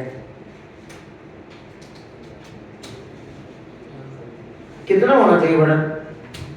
50 पिक्सल की विड्थ होनी चाहिए, कम ज़्यादा है, ज्यादा है? ज़्यादा तो सर और हाइट जो है वो कोई 30 पिक्सल। देखते हैं कैसा हो रहा है। सही हो। सही है, एक नॉर्मल बटन है। ठीक है, आप इसको 80 कर लो, थोड़ा फैंसी बटन बन जाएगा। अच्छा ये अभी बटन 80% हो गया है, बट अपने बटन ने अपना साइज बड़ा नहीं किया है, जगह मिल गई है उसको, हर एक डब्बा 80% तक है। अब मैं क्या करूंगा, इस BTN के अंदर 100% कर दूंगा इसकी विड्थ को, तो वो जितना पेरेंट होगा उतना वो बड़ा होता जाएगा। ऐसे ही होगा, करके देखते हैं। पैडिंग से भी आ सकता है, ये भी बात बिल्कुल ठीक है। अब जरा देखते हैं पैडिंग में क्या फर्क है। पैडिंग देता हूं मैं, पैडिंग देता हूं मैं 10 पिक्सल। इस जगह पे नहीं, यहाँ नहीं दे सकते। यहाँ नहीं देने का रीजन ये है कि ये कंटेनर पे मैं अप्लाई कर रहा हूँ। ठीक है, ये तो मैं बता रहा हूँ कि डब्बा कितना बड़ा मिले तुम्हें, जगह कितनी है हमारे पास। सही है, यहाँ पे मैं ये काम कर सकता हूँ कि जिप भी हटा दूँ, सिर्फ पैडिंग से कंट्रोल कर दूँ। सही है, ये देखो हो रहा है, देख रहे हो रहा है। ठीक है, तो खैर मैं सबसे पहले तो फिर रख लेता हूँ वापस, क्योंकि ये स्टैंडर्ड वे में चीज़ें हो गई कि जितना विड्थ होगा उतना ही ये बड़ा होता जाएगा। अब मैं इसकी थोड़ी सी और जो बॉर्डर दे देता हूँ। बॉर्डर 1 पिक्सल सॉलिड और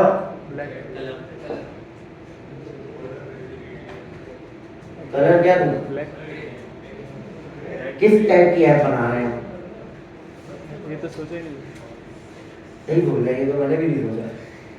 ठीक है, चलो खैर अभी तो मैं सिर्फ ये सिखा रहा हूँ लोगों को कि भाई अप्लाई कैसे करते हैं। ठीक है, सही चल रहा है, बिल्कुल कोई मसला?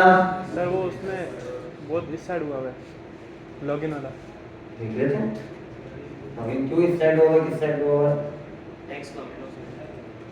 अब क्या करेंगे, टेक्स्ट अलाइन सेंटर जस्टिफाई अच्छी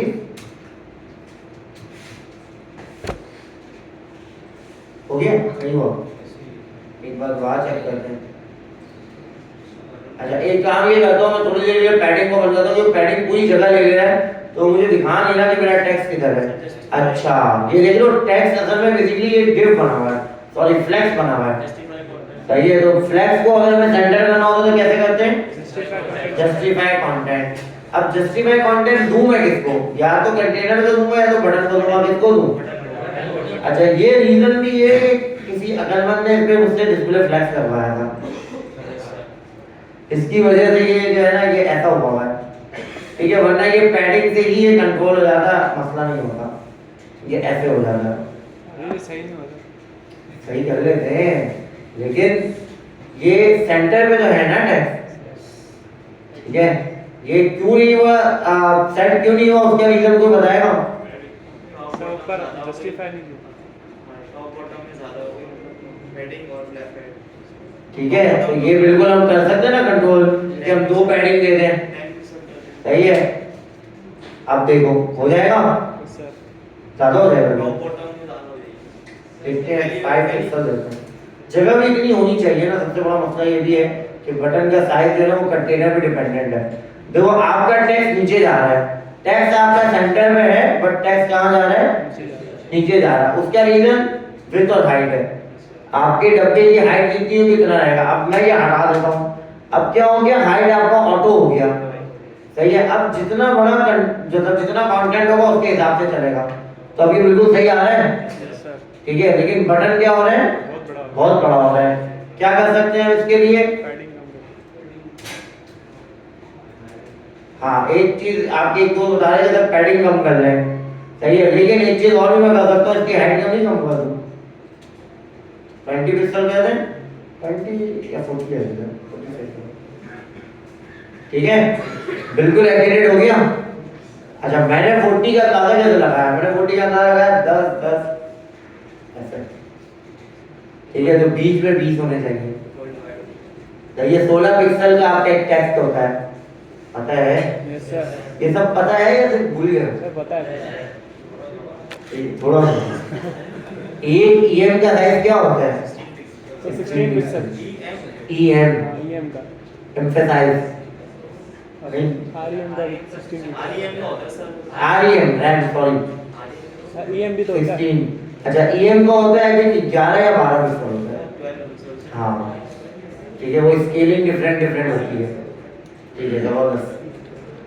तो खैर हमारी इतनी गलत हो गई है कि यार समझ में आ रहा है कि चलो तुम लोगों को कुछ रिकॉल हो रहा है, कोई धक्का शक्का पुश पुश लग रहा है कि यार याद करो पीसीएसएस को भूल के बैठे हो। अच्छा, अब आते हैं वापस अपने नेव बार पे। नेव बार के अंदर मैंने बनाया हुआ है यूएल, यूएल के अंदर एलाइन। मैं चाह रहा था कि भाई ये जो यूएल है ना ये सेंटर पे है, ऐसे ही है। सबसे पहले इसको देते हैं हम क्लास नेम। क्लास नेम क्या देते हैं हम? आइटम दे देते हैं, क्या? आइटम सेंटर दे देते हैं,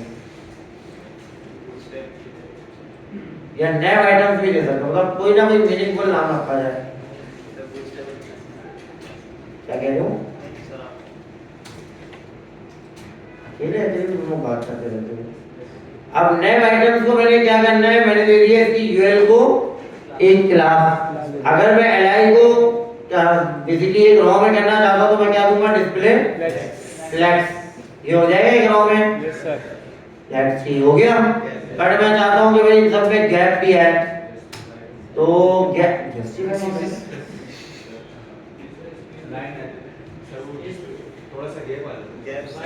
मैं एक सेकंड के लिए मुझे एक लात दिया।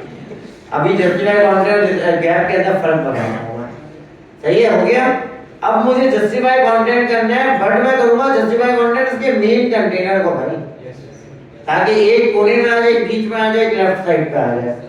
इमेज अभी तक मैंने शायद लोड नहीं करवाई है भाई, नहीं कर रहा है। नहीं करवाई है। एहसास कीजिए तो मैं कोई इमेज उठा लेता हूँ यहाँ से, क्या होगा? ये इमेज बताओ।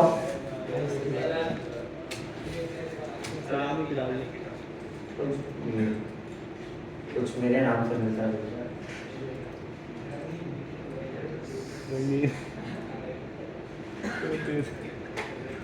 क्वालिटी बहुत खराब है। एक मिनट।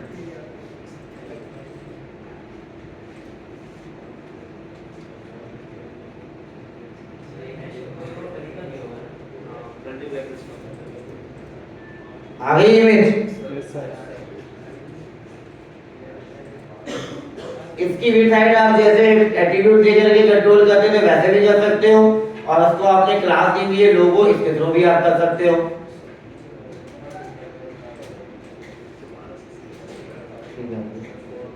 सर वो उर्दू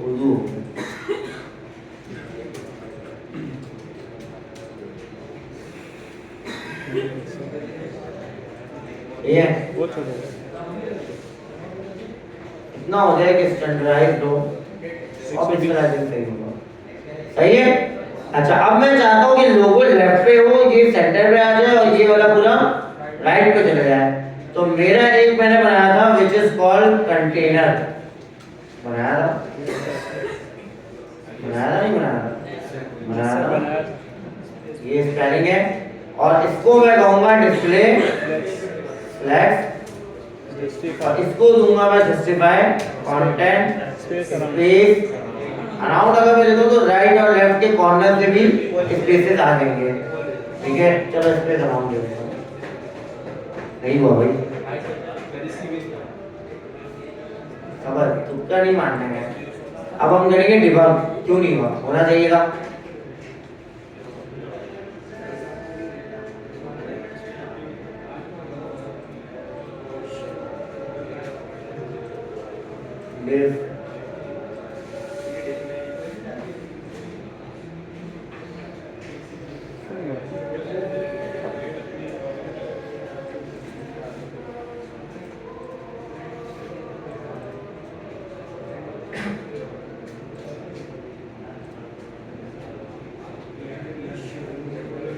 ओके, क्यों नहीं हुआ, कोई बताएगा। कम आ गया फॉर्म। इसकी विड्थ को कहो कि भाई तुम अपने पेरेंट का 100% हो। अभी भी नहीं हो रहा, रीजन अब जहां भी ये कॉल हो रहा है पूरा नेट बार इधर है, ये हो रहा है इधर कॉल, ठीक है। इसको हम देते हैं डिफ, सही है। और इस डिफ को हम कहते हैं कि भाई इसको भी हम देंगे विड्थ, ठीक है। तो ये अपने पेरेंट का कितना हो जाएगा, 100% हो जाएगा। हाँ चलता है, समटाइम एरर दे देता है, दे दिया इसने एरर। डबल कोटेशन के अंदर होना पड़ेगा।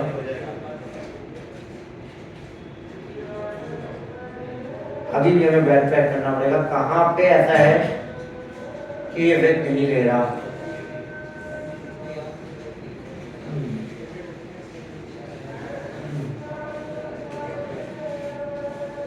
ये है आपका कंटेनर और ये है विड्थ। कैसे देगा? अच्छा ये ले रहा है, ये नहीं ले रहा आपका कंटेनर डिव जो है ना, वो कंटेनर नहीं ले रहा 100%। वाई ऐसा क्यों? इम्पोर्टेंट आगे देखो,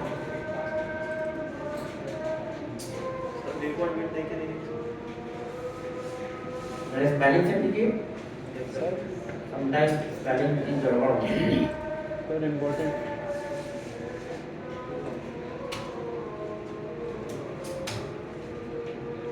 हो गया,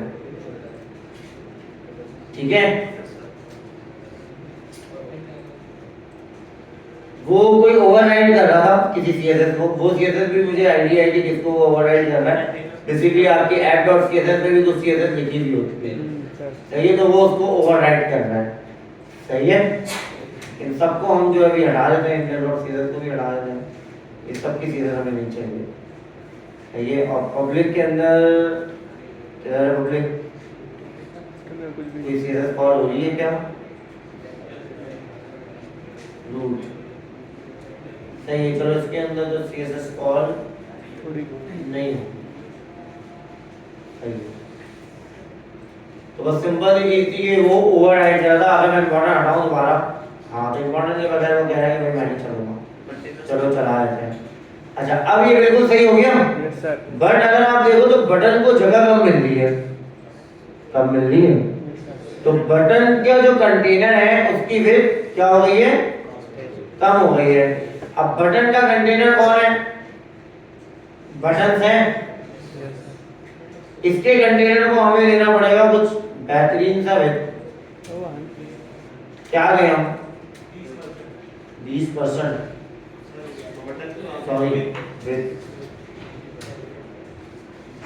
20% और 20% और 60%। चलो गुड हो गया, बेहतरीन। अब बिल्कुल सही है। अब मैं चाहता हूँ ये सब एक रो में आ जाए सेंटर में, कैसे होगा, लाइन आइटम सर, एआई से। एक कह रहा है सर एआई से होगा,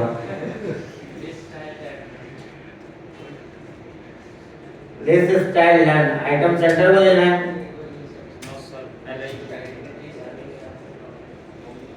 सही है। सेंटर में ही है ना भाई जी, सॉरी जाओ। चलो खैर, यहाँ तक क्लियर है। Yes. अच्छा, अब इसकी जो सीएसएस है वो तो आप अप्लाई करना सीख गए हो। अब आप 10,000 लाइनों की सीएसएस लिखते रहोगे, ऐसे ही है ना। अब मुझे उसमें कोई गड़बड़ नहीं है, बट एक चीज मुझे बड़ा अफसोस हुआ कि सीएसएस मैं लिखने की मेरी कोई नियत नहीं थी, वो सिर्फ मैंने इसलिए लिखा कि तुम लोग सीएसएस बता दो, थोड़ा अजीब से हेजिटेट हो गए। तो पता नहीं क्यों हो रहे थे, उन लोगों की सीएसएस कमजोर है क्या है नया सीएसएस में, क्या नया है तुम लोग, या तो फिर तुम लोगों ने आदत बना ली है चैट जीपीटी से सीएसएस लिखवाने की, जब भी तुम लोग आज ये हाल हुआ है तुम्हारा। हाँ, वो बाद में सीखेंगे। सर अभी हैकाथॉन है ना। अरे अभी जितना सीखे वो समझ में आया। अब मसला ये है, मैं चाहता हूँ ये होम पेज क्लिकेबल हो, और जैसे ही ये क्लिकेबल हो तो ये क्या करे, पेज चेंज करे। ठीक है, तो इंशाल्लाह नेक्स्ट क्लास के अंदर हम इस चीज को कवर करेंगे कि हमारे पास नेक्स्ट बार क्लिकेबल कैसे होता है, लिंक कैसे क्रिएट होता है, और इसी के साथ साथ जैसे हमने आज कंपोनेंट बेस्ड रिएक्ट के अंदर काम किए हैं, अपनी जेएसएक्स बनाई है, मैं ये चाहूंगा कि अब आपने जो होम पेज बनाया था वो कंप्लीट आपका कंपोनेंट बेस्ड हो। Is this clear? किसी का कोई क्वेश्चन? एनीवन? इससे अलग है हैकाथॉन में। सर क्या करें हैकाथॉन में, किसमें बैठे? नाम दो। नहीं मतलब हैकाथॉन के अंदर HTML CSS और जावास्क्रिप्ट आएगी बस। ये पता है यार, आपस की बात है, नियत नहीं है। ठीक है, असल में मैं बिजी हूँ थोड़ा, मुझे बहुत काम पेंडिंग है, और वो सारे काम मुझे ना, मैं कोशिश करता हूँ सैटरडे नाइट में जाग जाऊँ, क्योंकि संडे में सुबह लेट तक सोऊं। ये मैंने अपना एक स्टूडेंट हायर किया हुआ, तो वो सुबह आकर के संडे की क्लासेस ले लेता है, तो मुझे उस जगह पे ना थोड़ी सी रिलीफ और रिलैक्सेशन मिल जाता है। तो मैं फिर वो संडे को सिर्फ कोशिश करता हूँ नींद में गुजारूं। अल्लाह मालिक, कोशिश करूंगा मैं रात 2-3 बजे तक चक्कर लगाऊं, जो अभी तक नहीं है। बट सबसे पहले हैकाथॉन के लिए आपको मैं गाइड करना चाहूंगा। देखो हैकाथॉन है आपका, जबरदस्त हो गया, वेरी गुड है। आपने करना क्या है, सबसे पहले रिक्वायरमेंट्स अच्छे से समझ लीजिए। आपको बोला गया है डक बनाओ, आपने मुर्गी बना दी, तो किसी के काम की नहीं, आसान लफ्जों में आपको समझा रहा हूं। सही है, आपको बोलेंगे घोड़ा बनाना है, आपने गधा बना दिया। आप बाद में जितना डिटेल दे दो कि सर 4 टांगे हैं, ये भी तो ऐसे ही है, ये भी पानी में चलता है, उड़ता भी है, पंख भी है, नहीं भाई, नहीं मानेंगे। सही है, तो सबसे पहले जब भी आपका कोई टास्क हो हैकाथॉन का, तो आपने क्या करना है, उसकी रिक्वायरमेंट को पूरा पढ़ना है A to Z। 10 मिनट लगेगा लाइफ का, लगा दो। ठीक है, अगले 8 घंटे जो आप करने वाले हो, आपको डायरेक्शन सेट होगा कि करना है। Is this clear? पूरी रिक्वायरमेंट आपने पढ़ ली, अब आप बना लो अपने माइंड में या अपने पास नोटपैड। मैं ये करता हूँ, नोटपैड बनाता हूँ।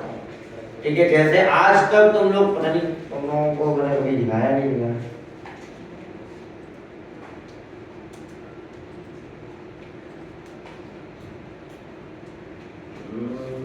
कौन सा नहीं है प्लान मैनेजर सिस्टम बनना। अब ये पूरी जो है ना, मैंने इसकी लिखी है कि क्या क्या चीजें कैसे बनेंगी, क्या होगा, मैं रहूं ना रहूं, कुछ पता थोड़ी नहीं। जो चीज मैंने सोच ली, समझ ली, वो एक पेज में मैं लिख लेता हूँ, और उसका एक्सेस मेरे पास होता है, या तो जो इस प्रोजेक्ट का लीड होता है उसके पास होता है। ये 0 से लेकर एंड तक मेरा गोल डिसाइडेड है कि मुझे बनाना क्या है क्लाइंट मैनेजमेंट सिस्टम में।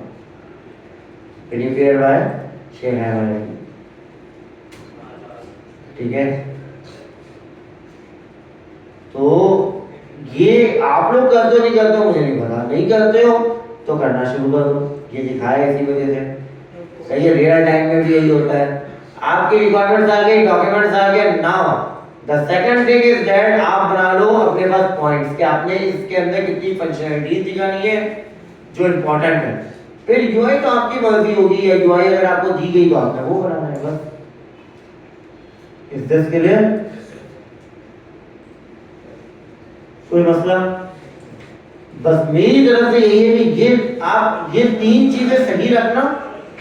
कोड तो आपको जीपीटी भी हेल्प करेगा, कोड आपको हर कोई हेल्प करेगा, सही है। लेकिन अगर ये 3 चीजें आपकी सही है तो आपको 8 घंटे बाद दुख नहीं होगा कि यार मैंने ये क्यों बनाया।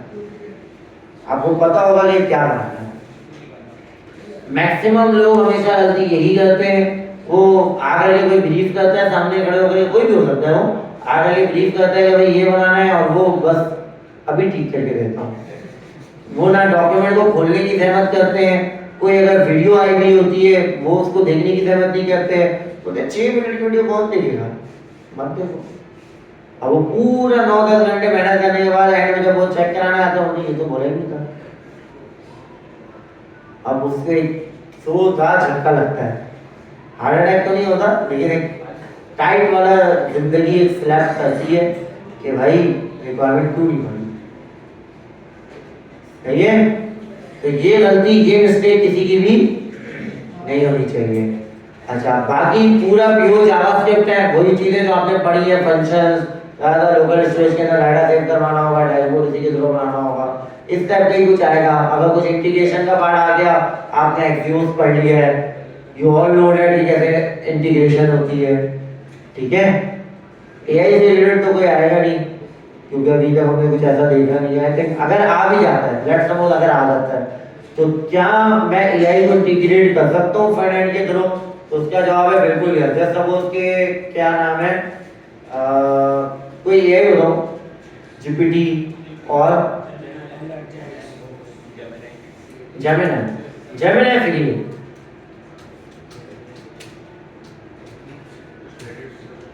जेमिनी की आपके निकालने की के थ्रू आपके अपने अकाउंट गूगल पे निकलेगी उसकी की। क्या ओपन ओपन क्या हाँ, ये इससे भी मिल जाता है, डायरेक्ट उसी में लिखे जा रहे हैं। अभी यार भाई ये अच्छा, खैर मैं अभी टीवी नहीं बनाना चाह रहा, मैं चलो खैर कर लेता हूँ एग्रीमेंट तो लोगों को दिखाने के लिए। अभी कोई की ना इंपोर्ट है ना क्रिएट है, तो हम क्रिएट करेंगे, यहाँ पे एक की क्रिएट हो जाएगी और उसके थ्रू मैं जेमिनी को अपने पास इंटीग्रेट कर सकता हूँ। अगर किसी को ये चीज़ देखनी हो तो आपको यूट्यूब में 2-4 मिनट की वीडियो बहुत सारी पड़ी हुई होगी, कुछ नहीं करना, जो एक्सियोस पढ़ा था वही एक्सियोस के थ्रू उसको हिट करवाना है, सही है। और अपना एपीआई की लगानी है जिसके थ्रू आपका जो सर्वर मतलब फ्रंट एंड से उठ करके किधर जाएगा आपका रिस्पॉन्स, इस जेमिनी के पास, सही। और वो जो ला करके देगा, आप उसको बॉडी जो वो रिटर्न करेगा ना, एक्सियोस पता है ना बॉडी रिटर्न करता है, तो वो जो रिटर्न करेगा उसको आपने क्या करना है, शो करा देना है, ठीक है। तो ये कोई बहुत रॉकेट साइंस नहीं है, ठीक है। अगर आप देख लेते हो तो अच्छी बात है, नहीं देखते हो तो हम इंशाल्लाह लेटर ऑन इसको देखेंगे रिएक्ट के साथ, सही है। Is this clear? वैसे आई थिंक ये नहीं है, एचटीएमएल सीएसएस जावास्क्रिप्ट में ये भी ऐड नहीं होता, तो बहुत ही कोई सिंपल सी चीज़ आएगी, आप लोगों ने डिजाइनिंग से रिलेटेड आएगी। तो अपनी सीएसएस अच्छी रखना, ठीक है। और आई थिंक इनफ है, मिलते हैं इंशाल्लाह नेक्स्ट क्लास में। Thank you, Allah.